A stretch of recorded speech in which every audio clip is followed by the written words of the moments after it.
ओम नमो भगवते वासुदेवाय। मित्रों, आपके और आपके परिवार पर भगवान नारायण की कृपा सदैव बनी रहे। हिंदू धर्म में प्रत्येक माह के शुक्ल पक्ष और कृष्ण पक्ष की एकादशी तिथि को एकादशी व्रत रखा जाता है।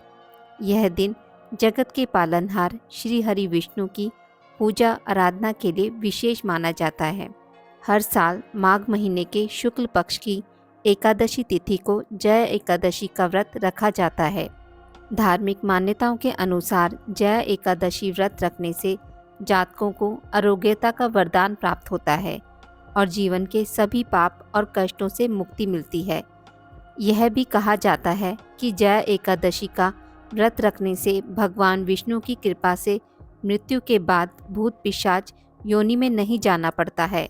यह व्रत पितरों के लिए रखने से उनको पुण्य फलों की प्राप्ति होती है।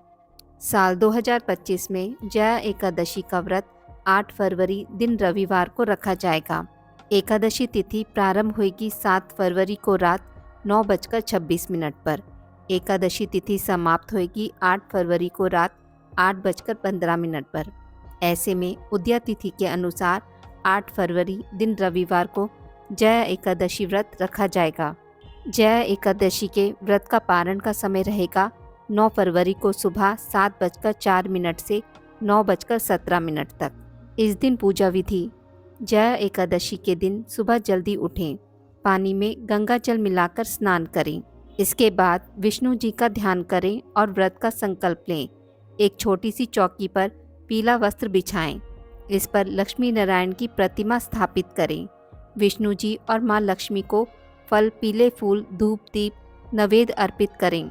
इस दिन विष्णु जी को तुलसी दल और तिल का भोग लगाएं। इसके बाद विष्णु जी के मंत्र ओम नमो नारायणा नमः मंत्र का जाप करें। विष्णु चालीसा और विष्णु सहस्त्र नाम का पाठ करें। अंत में माँ लक्ष्मी और विष्णु जी के साथ सभी देवी देवताओं की आरती उतारें। शाम के समय भी विष्णु जी की पूजा करें और भजन कीर्तन करें। दिन भर फलाहार व्रत रखें और अगले दिन द्वादशी तिथि में व्रत का पारण करें। पारण करने से पहले ब्राह्मण को भोजन कराएं और दान दक्षिणा दें। जय एकादशी व्रत की कथा। धर्मराज युधिष्ठिर बोले, हे भगवान, आपने माघ कृष्ण पक्ष की षटतिला एकादशी का अत्यंत सुंदर वर्णन किया। आप सदेज, अंडज, उद्बीज और जरायुज चारों प्रकार के जीवों के उत्पन्न, पालन तथा नाश करने वाले हैं। अब आप कृपया करके माघ शुक्ल एकादशी का वर्णन कीजिए। इसका क्या नाम है, इसके व्रत की क्या विधि है और इसमें कौन से देवता का पूजन किया जाता है। श्री कृष्ण कहने लगे, हे राजन, इस एकादशी का नाम जया एकादशी है। इसका व्रत करने से मनुष्य भ्रम इत्यादि पापों से छूटकर मोक्ष को प्राप्त होता है तथा इसके प्रभाव से भूत पिशाच आदि योनियों से मुक्त हो जाता है। अब मैं तुमसे पद्म पुराण में वर्णित इसकी महिमा की एक कथा सुनाता हूँ। देवराज इंद्र स्वर्ग में राज करते थे और अन्य सब देवतागण सुखपूर्वक स्वर्ग में रहते थे। एक समय इंद्र अपनी इच्छा अनुसार नंदन वन में अप्सराओं के साथ विहार कर रहे थे और गंधर्व गान कर रहे थे। उन गंधर्वों में प्रसिद्ध पुष्पदंत तथा उसकी कन्या पुष्पवती और चित्रसेन तथा उसकी स्त्री मालिनी भी उपस्थित थे। साथ ही मालिनी का पुत्र पुष्पवान और उसका पुत्र माल्यवान भी उपस्थित थे। पुष्पवती गंधर्व कन्या माल्यवान को देखकर उस पर मोहित हो गई और माल्यवान पर काम बाण चलाने लगी। उसने अपने रूप, लावण्य और हाव भाव से माल्यवान को वश में कर लिया है। हे राजन, वह पुष्पवती अत्यंत सुंदर थी। अब वे इंद्र को प्रसन्न करने के लिए गान करने लगे, परंतु परस्पर मोहित हो जाने के कारण उनका चित्त भ्रमित हो गया था। इनके ठीक प्रकार से ना गाने तथा स्वर ताल ठीक नहीं होने से इंद्र इनके प्रेम को समझ गया और उन्होंने इसमें अपना अपमान समझकर उनको शाप दे दिया। इंद्र ने कहा, हे मूर्खों, तुमने मेरी आज्ञा का उल्लंघन किया है, इसलिए तुम्हें धिक्कार है। अब तुम दोनों स्त्री पुरुष के रूप में मृत्यु लोक में जाकर पिशाच रूप धारण करो और अपने कर्म का फल भोगो। इंद्र का ऐसा शाप सुनकर वे अत्यंत दुखी हो गए और हिमालय पर्वत पर दुखपूर्वक अपना जीवन व्यतीत करने लगे। उन्हें गंध, रस तथा स्पर्श आदि का कुछ भी ज्ञान नहीं था। वहाँ उनको महान दुख मिल रहे थे। उन्होंने एक क्षण के लिए भी निद्रा नहीं आती थी। उस जगह अत्यंत शीत था। उसमें उनके रोंगटे खड़े रहते और मारे शीत के दांत बचते रहते। एक दिन पिशाच ने अपनी स्त्री से कहा कि पिछले जन्म में हमने ऐसे कौन से पाप किए थे जिससे हमको यह दुखदायी पिशाच योनि प्राप्त हुई। इस पिशाच योनि से तो नरक के दुख सहन करना ही उत्तम है। अतः हमें अब किसी प्रकार का पाप नहीं करना चाहिए।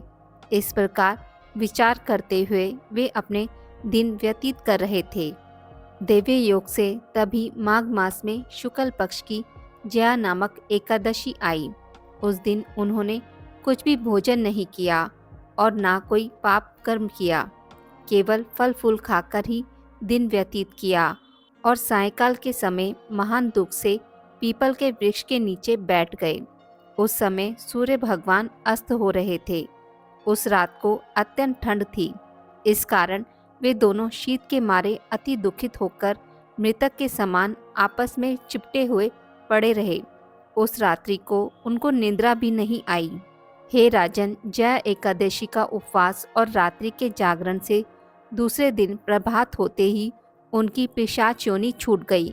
अत्यंत सुंदर गंधर्व अप्सरा की देह धारण कर सुंदर वस्त्र आभूषणों से अलंकृत होकर उन्होंने स्वर्गलोक को प्रस्थान किया। उस समय आकाश में देवता उनकी स्तुति करते हुए पुष्प वर्षा करने लगे। स्वर्गलोक में जाकर इन दोनों ने देवराज इंद्र को प्रणाम किया।